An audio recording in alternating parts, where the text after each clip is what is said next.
nosso quadro Saúde e Bem-Estar de hoje, nós vamos falar de diabetes. A doença é a quinta principal causa de morte em todo o mundo. Olha que sério isso, gente.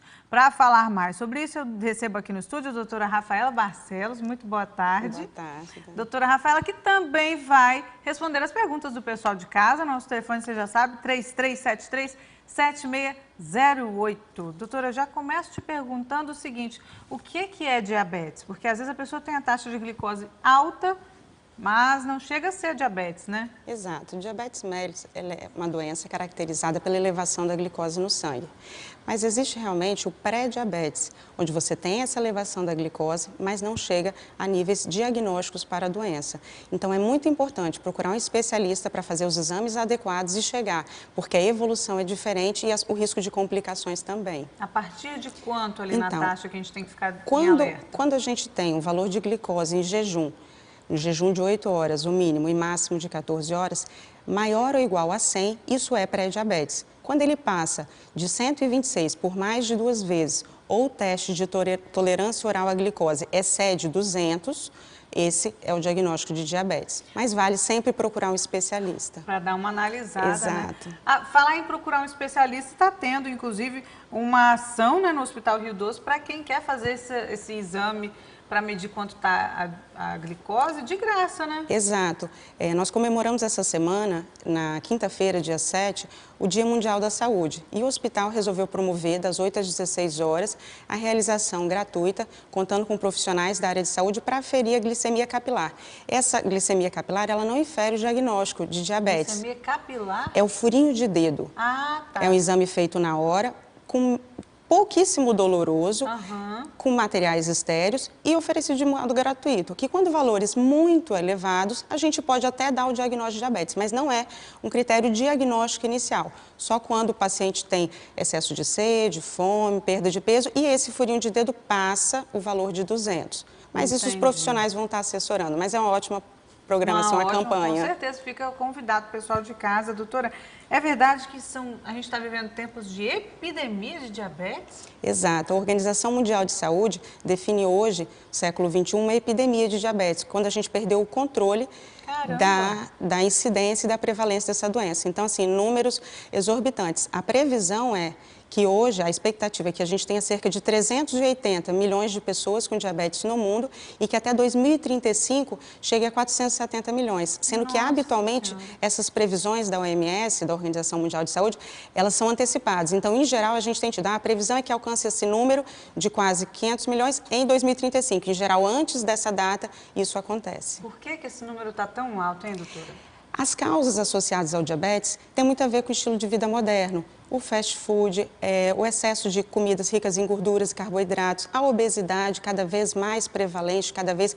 com mais pessoas, desde a infância, já com obesidade infantil, o sedentarismo, o estresse, isso tudo está associado, além do processo de envelhecimento natural. Com melhorias, mesmo que ainda precárias, as condições de saúde do nosso país e do mundo, ainda assim vive-se hoje muito mais do que viveu-se no século passado. Então, vivendo mais, você tem mais do... A gente volta agora com o nosso quadro Saúde e Bem-Estar. Estamos falando de diabetes, que é a quinta principal causa de morte no mundo todo.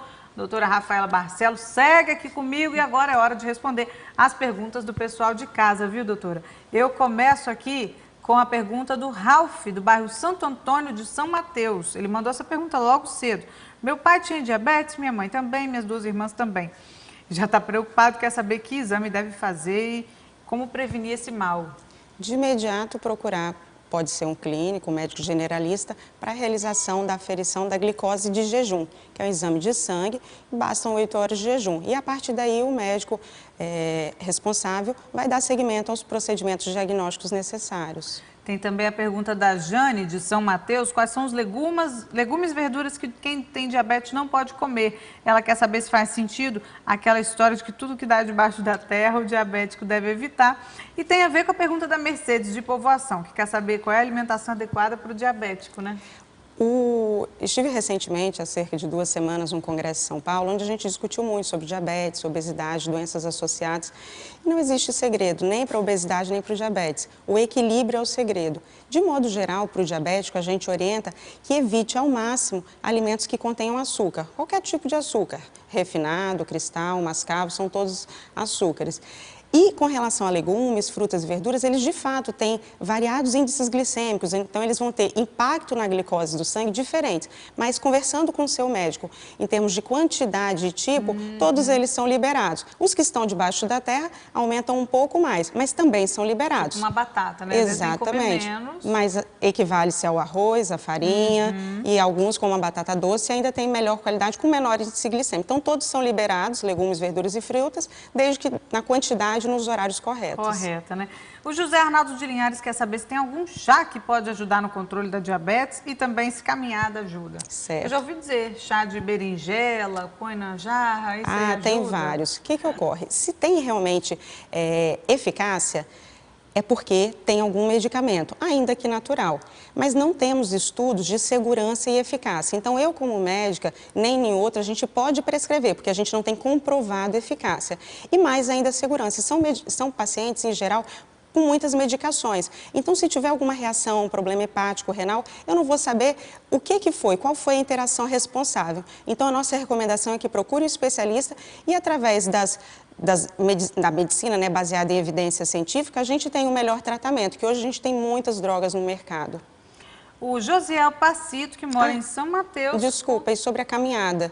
Na verdade, a caminhada, independente da perda de peso, a atividade física, seja ela caminhada ou qualquer outra, melhora a resistência à ação da insulina e o funcionamento dela. Então, tem um impacto muito positivo no diabetes, sim, no controle. Vamos tocar, então, para as próximas perguntas. O Josiel mora em São Mateus, disse que há 8 meses perdeu a mãe dele, que lutou muito contra o diabetes e não conseguiu. Ele quer saber se ele e os filhos precisam tomar cuidado. Tem fator hereditário? Sim, cerca de 90% dos pacientes com diabetes têm o diabetes tipo 2, onde o fator da hereditariedade é o mais importante. Claro, associado ao envelhecimento, ao estilo de vida inadequado, como sedentarismo, uma dieta irregular, mas o fator hereditário é muito importante, vale aí procurar um médico para fazer o segmento. A Raíssa de Linhares mandou uma pergunta muito importante. O que leva a mulher a ter diabetes gestacional? A gente sabe que é um problema que pode afetar a saúde do bebê, né? Exatamente. Diabetes gestacional é o nome dado ao diabetes detectado na gestação. Sendo que se essa glicose já exceder, já passar de 126 no início da gestação, isso é um diabetes pré-gestacional que foi descoberto na gestação. Mas quais são os fatores de risco? Uma mulher que engravida já acima do peso, que tem acima de 35 anos, história prévia de bebês muito grandes, acima de 4 quilos, história de hipertensão, colesterol alto, mulheres sedentárias, são todos fatores de risco para a ocorrência do diabetes gestacional. Olha que perigo, hein? Vamos tocar para a pergunta do Felipe de Linhares, que quer saber uma coisa também importante. Quais são os primeiros sintomas do diabetes? Os primeiros sintomas, eles surgem habitualmente quando já está com a glicose passando de 180, 200 miligramas por decilitro. Então, eles não são muito parâmetro para você procurar um médico, mas quando eles ocorrem, em geral são excesso de sede, excesso de fome, urinando em excesso. Isso, claro, o calor que a gente enfrenta na região aumenta, mas assim, uma coisa súbita, diferente. Perda de peso.